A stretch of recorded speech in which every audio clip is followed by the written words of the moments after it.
ऐसे में कल यानी कि गुरुवार को चुनाव प्रचार खत्म हो जाएगा, लेकिन उससे पहले बीजेपी ने जनता के बीच पहुंचने में अपनी पूरी ताकत झोंक दी है।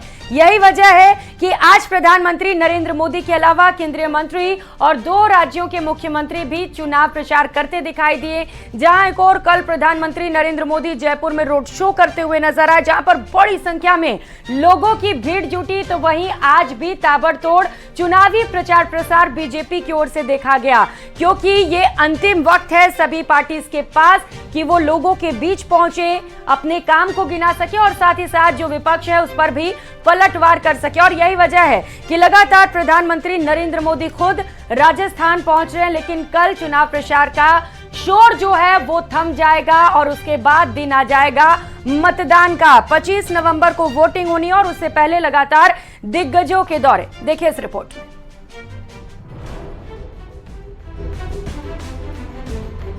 कांग्रेस तबाह हो जाए, लेकिन परिवार के खिलाफ जो आवाज उठाएगा उसको तो बर्बाद होकर के ही रहेंगे।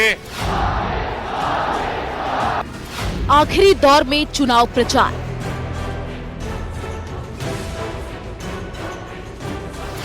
चुनावी मैदान में दिग्गजों की बात। मोदी की गारंटी इनके हर झूठे वायदों पर भारी है। खुद को बेहतर साबित करने की होड़।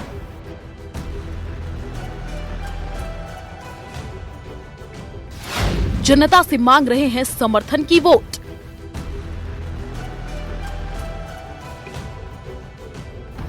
प्रदेश में मतदान की उल्टी गिनती शुरू हो चुकी है। प्रचार के इस आखिरी दौर में दिग्गजों की कोशिश है कि जितना हो सके जनता के बीच पहुंचे। चुनाव प्रचार के लिए 24 घंटे से कम का वक्त बचा है। ऐसे में बीजेपी के केंद्रीय मंत्रियों से लेकर मुख्यमंत्री तक जनता से मतदान की अपील कर रहे हैं। सबसे पहले बात प्रधानमंत्री नरेंद्र मोदी की, जिन्होंने डूंगरपुर और भीलवाड़ा में जनसभा की। डूंगरपुर के सागवाड़ा से जनसभा की शुरुआत की और इसके बाद पीएम मोदी भीलवाड़ा के कोटड़ी में पहुंचे। उन्होंने एक तरफ जनता से बीजेपी को वोट देने की अपील की, तो दूसरी तरफ विरोधियों पर हमला बोला। लाल डायरी उसी को लेकर के क्यों न घूमती फिरे, मोदी की गारंटी इनके हर झूठे वायदों पर भारी है। गरीब कल्याण, जन कल्याण को लेकर कांग्रेस से उम्मीद खत्म होती है, वहां से मोदी की गारंटी शुरू होती है। आज जो लॉकरों से सोने की ईंटें निकल रही हैं, काले कारनामों की लाल डायरी, ये लाल डायरी के जो पन्ने खुल रहे हैं ना,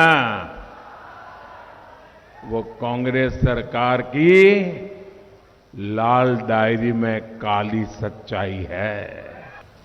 पूरे राजस्थान के लोग लिख करके रखे, इस बार तो नहीं, अब राजस्थान में कभी भी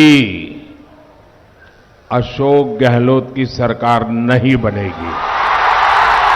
पीएम मोदी ने कांग्रेस के दिवंगत नेता राजेश पायलट के बहाने भी कांग्रेस पर निशाना साधा। एक बार उन्होंने कांग्रेस के इस परिवार को कांग्रेस की भलाई के लिए चुनौती दी थी, एक बार, फिर वो भी झुक गए थे। लेकिन ये परिवार ऐसा है कि राजेश जी को तो सजा दी, उसके बेटे को भी सजा देने में पड़े हुए हैं। गृह मंत्री अमित शाह प्रत्याशियों के लिए वोट की अपील करते नजर आए। अमित शाह ने जालोर, सांचौर, पाली और ब्यावर में बीजेपी प्रत्याशियों के पक्ष में वोट मांगे, साथ ही विरोधियों पर जोरदार प्रहार किया। अमित शाह ने प्रदेश की जनता को मुफ्त में रामलला के दर्शन का भरोसा भी दिया। पूरे हिंदुस्तान में पेपर लीक करने का रिकॉर्ड एक गहलोत सरकार ने तोड़ा। 14 से ज्यादा पेपर लीक करे हैं। 22 जनवरी को रामलला का प्राण प्रतिष्ठा होने वाला है। अब जेतराना वालों बताओ, मुझे बताओ भाई, दर्शन करने हैं या नहीं करने हैं? सबको करने हैं ना? खर्चा होगा ना? मगर मत करना। 3 दिसंबर को कमल फूल की सरकार बना दो। भाजपा राजस्थान सरकार सबको बारी बारी मुफ्त में अयोध्या का दर्शन कराएगी। प्रचार के आखिरी दौर में एड़ी चोटी का जोर लगा रही बीजेपी के लिए चुनाव प्रचार करने रक्षा मंत्री राजनाथ सिंह भी उतरे, जिन्होंने उदयपुर के खेरवाड़ा और कोटड़ा में जनसभा की। इसके अलावा सिरोही में भी जनता से बीजेपी के पक्ष में मतदान की अपील की। राजस्थान को बचाने की आप सबसे अपील कर रहा हूं, और राजस्थान को बचाने की अपील मैं इसलिए कर रहा हूं मेरे बहनों भाइयों, यह राजस्थान प्रदेश विकास की राह को छोड़कर बर्बादी की राह की ओर बढ़ चला, और इस राजस्थान की बर्बादी और तबाही से कोई एक पार्टी बचा सकती है तो केवल भारतीय जनता पार्टी बचा सकती है। बीजेपी के दिग्गज जेपी नड्डा भी शामिल थे, जिन्होंने दौसा और सीकर में बीजेपी प्रत्याशियों के लिए वोट मांगे। दौसा में उन्होंने बीजेपी प्रत्याशी शंकर शर्मा के समर्थन में जनसभा की। उद्देश्य तो है, लेकिन हमारा उद्देश्य सिर्फ इतना ही नहीं है कि शंकर लाल जी जयपुर पहुंचे, विधानसभा में पहुंचे। हमारा उद्देश्य है कि राजस्थान पर जो ग्रहण लगा हुआ है, वह ग्रहण उतारने का काम हम शंकर लाल शर्मा जी के माध्यम से करेंगे, इसकी हमको चिंता है।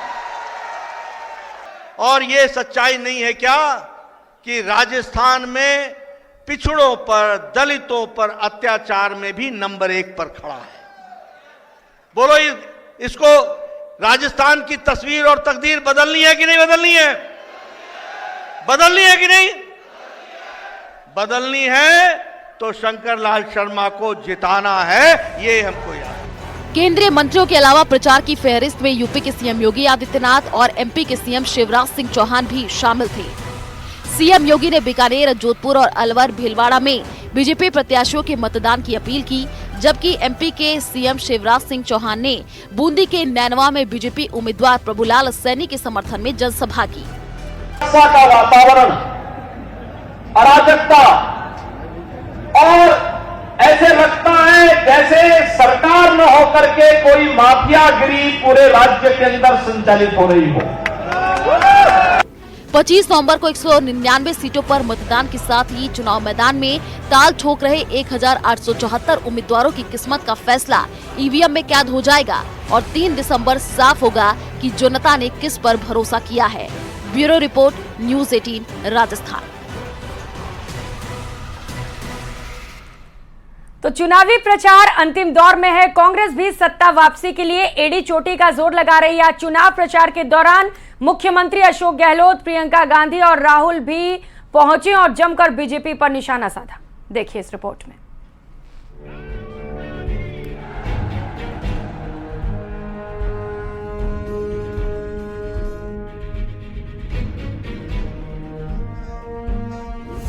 मतदान की तारीख के साथ चुनाव प्रचार के लिए बेहद कम वक्त बचा है।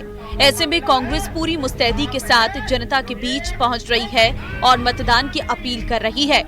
इसी कड़ी में सबसे पहले बात करते हैं सीएम अशोक गहलोत की, जो इन चुनावों में जनता के बीच 7 गारंटियों के साथ पहुंचे हैं। सीएम अशोक गहलोत ने प्रचार के आखिरी दौर में जोधपुर, टोंक और पाली में जनसभाएं की, जिसमें उन्होंने अपनी 7 गारंटियों का जिक्र किया है। तो सरकार ने गारंटी दी आपको, लाखों बच्चों को सरकार उनको टैबलेट, लैपटॉप दिलाएगी, ये हमने वादा किया है। इस प्रकार से हमने, और लास्ट गारंटी है ओपीएस की। ओपीएस जो है लागू कर दिया हमने, पूरे देश में चर्चा चल रही है। आज हमारी स्कीमों की चर्चा पूरे मुल्क में है। आज राजस्थान पूरे देश के अंदर चर्चा में आ गया, हमारी स्कीमों से आ गया, हमारे फैसलों से आ गया, हमारे कानून पास करने से आ गया। ये स्थिति बन गई है। राहुल गांधी के साथ प्रियंका गांधी भी राजस्थान के सियासी संग्राम में चुनाव प्रचार करती दिखी। राहुल गांधी ने जहां धौलपुर, भरतपुर, गंगापुर कांग्रेस प्रत्याशियों के लिए वोट मांगे, वहीं प्रियंका गांधी ने शाहपुरा और चूरू में जनसभा कर कांग्रेस प्रत्याशियों के लिए वोट की अपील की। मनीष यादव जी, उन्होंने खुद कहा, लेकिन मुझे भी यही रिपोर्ट आई थी कि इन्होंने आपके दुख सुख में हमेशा आपका साथ नहीं छोड़ा है, आपके संकट में आपके साथ खड़े रहे। साधारण परिवार के हैं, दिल के सच्चे हैं, दिन रात आपके लिए एक करते हैं। इन्हें जैसे ही आप मौका देंगे तो ये काम आपको और भी दुगना काम करके दिखाएंगे। इंद्राज गुर्जर जी भी पास वाली विधानसभा के हैं, वो भी नौजवान हैं, वो भी दिन रात एक करके काम करेंगे। चुनावी शोर थमने वाला है, ऐसे में गुरुवार को भी नेता इसी तरह ताबड़तोड़ प्रचार करते नजर आएंगे। लेकिन गुरुवार के बाद इंतजार होगा 25 नवंबर को, जब सूबे की जनता मतदान की ताकत के दम पर उम्मीदवारों की किस्मत का फैसला करेगी। Bureau report, news 18। कहने को तो महिलाएं हर क्षेत्र में पुरुषों से कंधा मिलाकर चल रही हैं, लेकिन जब प्रदेश की राजनीति की बात आती है तो ये बात बिल्कुल उलट दिखती है। महिलाओं को लीडरशिप देने के मामले में प्रदेश अभी भी काफी पीछे है। प्रदेश में पिछले चुनाव में 8 तो इस चुनाव में महज 10% महिला उम्मीदवार चुनावी मैदान में। आइए इस रिपोर्ट में देखते हैं। राजस्थान विधानसभा चुनाव 2023 को अगर देखा जाए तो यहाँ पर प्रदेश भर के अंदर 5 करोड़ 29 लाख से ज्यादा मतदाता प्रदेश के भविष्य का फैसला तय करेंगे। इन मतदाताओं में करीब आधी तादाद महिला मतदाताओं की है, जो कि 2 करोड़ 50 लाख के आसपास है। लेकिन बदकिस्मती से 1875 उम्मीदवारों में से महज 183 उम्मीदवार ही महिला हैं। सभी सियासी जमात इस बात का दावा करती हैं कि वो महिलाओं की नुमाइंदगी बढ़ाएंगी, लेकिन विधानसभा में जब वक्त आता है उनको टिकट देने का, तो इस मामले में अंत में सभी नजरें चुरा लेते हैं।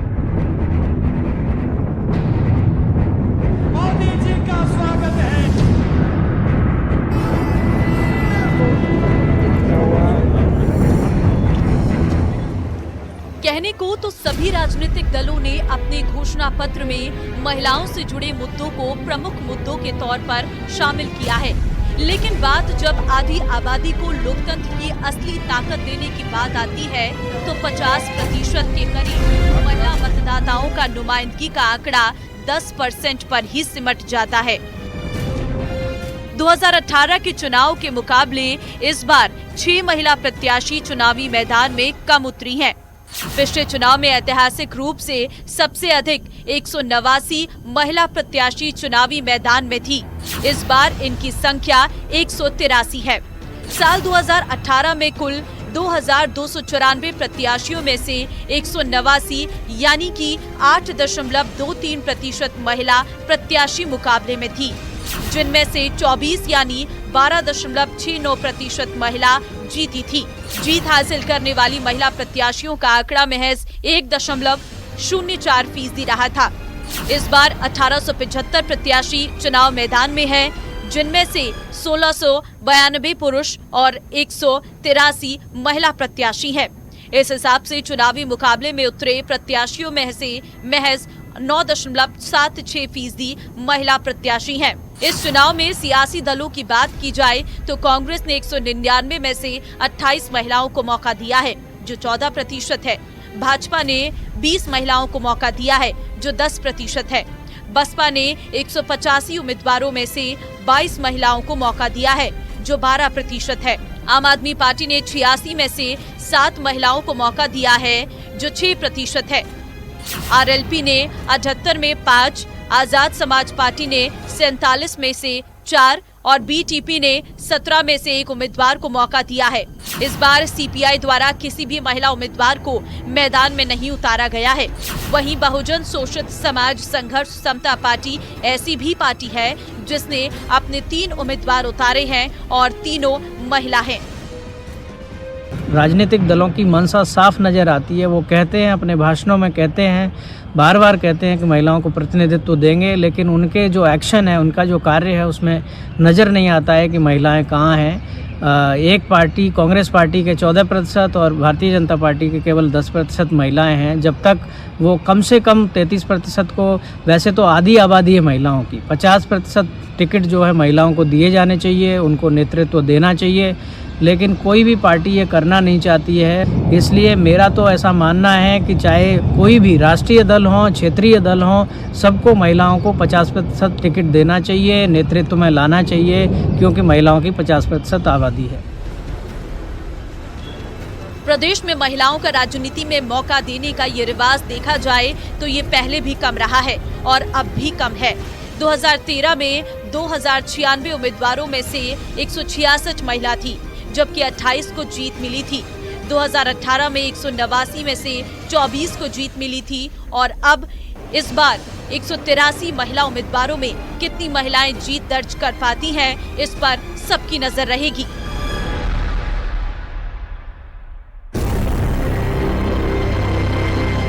प्रदेश में जब महिला उम्मीदवार ही मैदान में नहीं है तो उनकी जीत का प्रतिशत क्या होगा और जीत करके कितनी महिलाएं विधानसभा तक पहुंचेंगी, ये एक बड़ा सवाल है। लेकिन हम सबको मिलकर के सोचना चाहिए कि जब प्रदेश की आधी आबादी की बात होती है तो बड़े बड़े वादे और बड़े बड़े दावे किए जाते हैं, लेकिन जब ज़रूरत होती है उनको उनका हक देने की तो हम पीछे क्यों हट जाते हैं।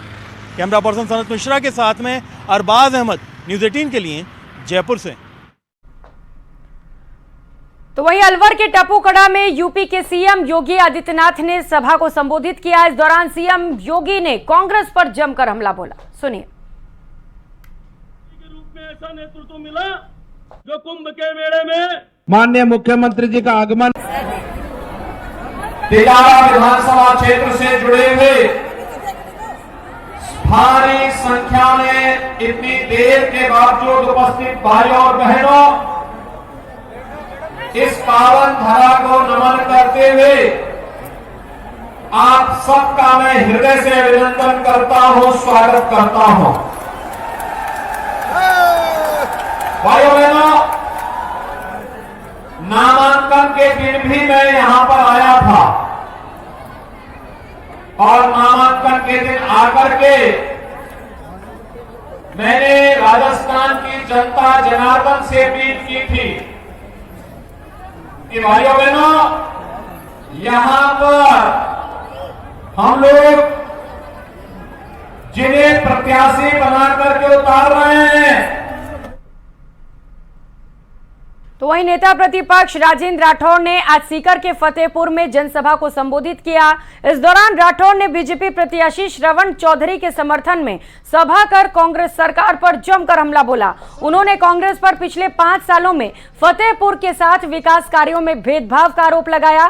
साथ ही कांग्रेस पर तुष्टीकरण का आरोप लगाते हुए कहा कि कांग्रेस ने अपना वोट बैंक सिर्फ अल्पसंख्यकों को माना है। वहीं सभा के दौरान बिस्वा गांव के सरपंच ने भी श्रवण चौधरी के समर्थन का ऐलान किया। आज कोई भाषण नहीं है मेरा, आप मेरा फेसबुक पेज देखें। मेरा एक फेसबुक पेज है जिसका नाम है श्रवण सीएलसी, जिसपे करीब 80,000 फॉलोवर है। मेरी ईमान, मेरा जात, मेरा धर्म, सीएलसी। अब सीएलसी क्या है?